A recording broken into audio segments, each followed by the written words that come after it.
On 24 February 2022, residents of Ukrainian cities woke up because of powerful explosions, the howling of sirens, and troubling calls from loved ones and relatives.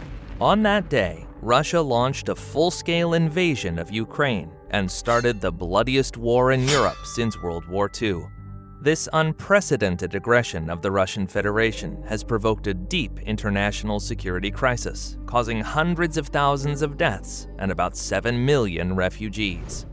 The reasons for the aggression should be sought in Russian imperialism, which during Putin's rule became the state ideology. In 2014, the Revolution of Dignity ended in Ukraine, the participants of which advocated the country's integration with the EU, and pro-Russian corrupt President Yanukovych fled to Russia. The Russian authorities couldn't resign Ukraine's withdrawal from its control and carried out a military annexation of Crimea. Then the Russian Federation, with the help of its irregular military forces, which were relying on a certain part of the local population, formed puppet pseudo-state entities of the DPR and the LPR in the southeast. In August to September, the Ukrainian armed forces almost regained control over these territories, but Russia brought up to 80,000 soldiers of its regular army under the flags LPR and DPR to the area.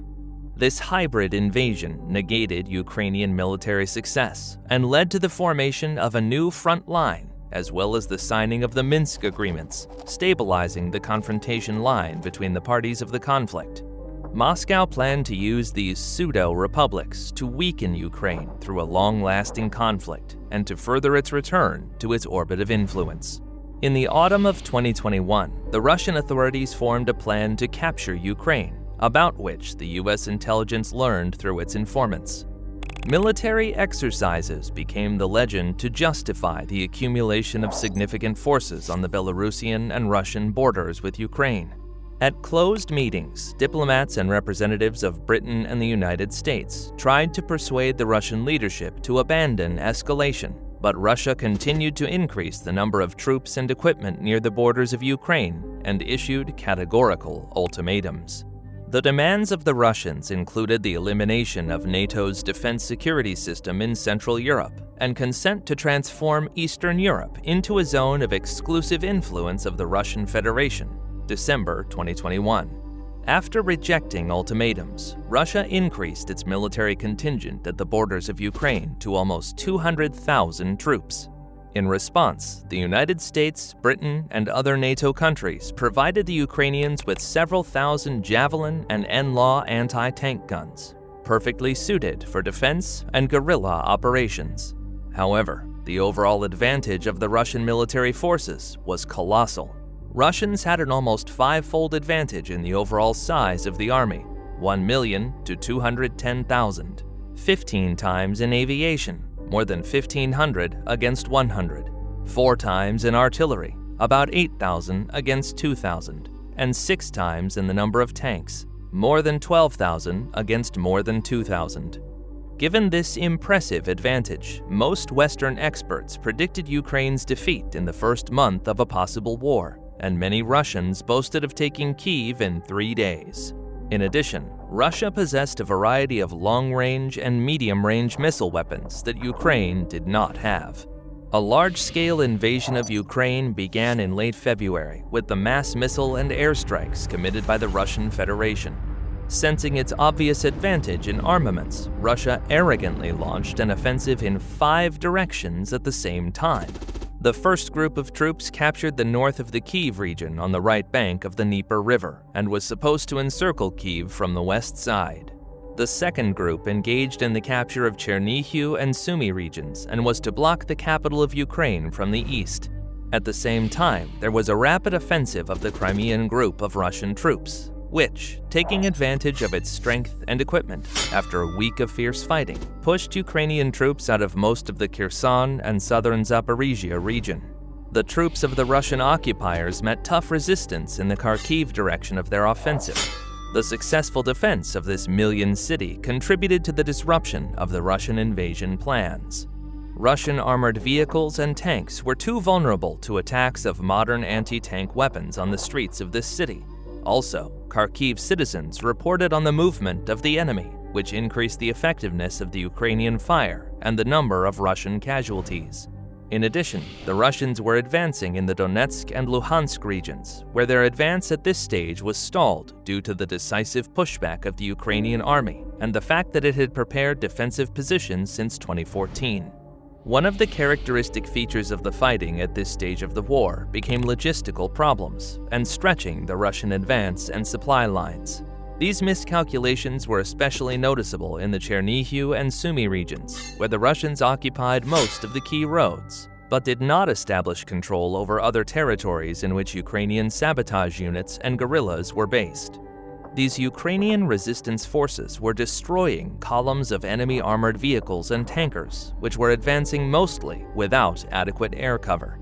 Besides, the Ukrainians successfully used drones, the most famous of which were Bayraktar, to reconnoiter and defeat the enemy. Russian aviation, despite its huge numerical and technical advantage, was often the victim of the inconsistency of the actions of the Russian command and the fire of Ukrainian fighters and air defense systems. The battle for Kyiv, during which tens of thousands of Kyiv residents joined the ranks of the defenders of the capital, became the most decisive at this stage. Russian troops suffered numerous losses on approaches to the capital in clashes near Hostomel, Bucha, and Makarov, and were forced to retreat. In addition, Ukrainian defenders repulsed Russian attempts to take Chernihiv, Sumy, and Oktyrka, which, combined with the losses and defeats, forced the Russians to retreat from northern Ukraine. In March, however, the Russian army was able to advance in the Zaporizhia, Donetsk, and Luhansk regions. Russians surrounded Mariupol, putting it under massive bombardment using prohibited cluster warheads. In April, Russian troops concentrated on conducting military operations in the south and east. The Russian leadership declared the capture of these territories the main goal of the military campaign in this phase of confrontation. During this phase of the war, the Russians used the firing shaft tactic in the Donbass. They were using their tenfold predominance in artillery power in this area of the front.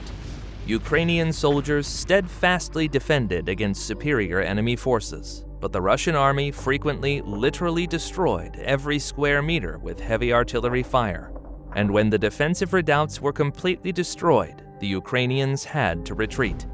In the east, the Russians managed to advance on the Izium bridgehead and drive Ukrainian forces out of most of the Luhansk region. However, their slow advance was accompanied by numerous losses as a result of successful counterattacks by Ukrainians near Bakhmut and failed attempts of the invaders to cross the Seversky Donets River. Under the onslaught of a superior enemy, the Ukrainian army retreated from Lysychansk and Severodonetsk. Also, after several months of siege and heroic defense, Mariupol was occupied by the enemy. At the same time, the Ukrainians successfully counterattacked in the Kharkiv direction, stopped the advance of Russian troops in the south, and sunk the flagship Moscow in the Black Sea. Failing to achieve their tactical objectives, the Russians imposed a harsh occupation regime on the seized lands. Most of the local population in the occupied territories was expressing repugnance to the invaders. People often organized peaceful protests in the first month of the war or participated in guerrilla resistance. Subsequently, a large part of the protesters were repressed or killed by Russians. In the occupied territories, Russian soldiers often resorted to physical violence, rape, looting, and robbery. Frequently, people who seemed suspicious or showed pro-Ukrainian sympathies were killed without trial. After the liberation of the Kyiv region from Russian troops, 422 bodies of civilians killed by Russians were found in Bucha and Irpin. Many of the bodies bore marks of torture and were handcuffed or had ropes on their limbs, which limited the mobility of the victims. Similar scenes could be seen later after the liberation of Izium district in Kharkiv region.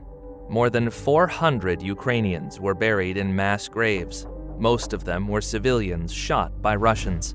Russia's terror against the peaceful Ukrainian population is also manifested in the systematic mass shelling of residential areas of cities, Ukrainian hospitals, and schools with low-accuracy missiles, which are designed either to defeat air targets or to defeat ships. Overall, the number of Ukrainian civilians killed as a result of the large-scale Russian invasion is estimated at more than 7,000 confirmed casualties. Overall, the front lines stabilized in early summer, and Russia failed to achieve its goals. In late June, Ukraine began using HIMARS artillery systems with high-precision GMLRS shells. With these weapons, in July and August, Ukrainian troops destroyed a number of ammunition depots in the occupied territories, as well as bridges across the Dnieper River and the Kherson region, over which Russian troops supplied weapons and equipment. This created a significant shortage of ammunition and serious logistical problems for the Russian troops, primarily on the right side of the Kherson region. In addition, the Ukrainians successfully attacked Russian airfields, Sakai, Belbek, Chaplinka, and the army headquarters, Izium, Melitopol, which resulted in tangible losses of aviation and officer command. Ukrainians began a slow offensive in the region, constantly stressing in the media that they planned to focus on the release of Kherson. Also, thanks to the mobilization announced in February, the number of Ukrainian armed forces tripled, which created definite prerequisites for a large-scale Ukrainian counteroffensive.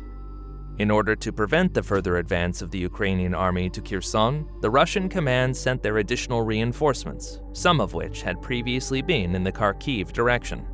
Due to the weakening of the Russian eastern line of defense and strategic failures of the Russian command, the Ukrainians quickly went into offensive on the Izium and Kupiansk directions, which were considered key to the Russian logistics in eastern Ukraine. Russians were shocked by the mobility, creative efficiency, and skill of the advancing Ukrainian troops near Izium and Balaklia. The Russian military, having suffered numerous losses and defeats, deserted these territories in panic, leaving the Ukrainians with 58 tanks and SPG, as well as various armored vehicles and a significant number of ammunition depots. The Ukrainian army did not stop at that point and transferred its successful counteroffensive to the previously occupied territories of the Luhansk and Donetsk regions, liberated Liman and a number of other settlements on the way to Svatovo and Lysychansk. These settlements may be the next Ukrainian cities which would be liberated. At the same time, in September and in early October, Ukrainian troops managed to liberate 36 settlements in the Kherson region from the Russians and significantly suppressed the Russians in the north of the region. Ukrainians continue their offensive in 3 directions. The battle of Ukrainians for democracy and freedom in Europe continues, and its final outcome will significantly depend on the opponent's moves and the amount of aid provided by Western countries.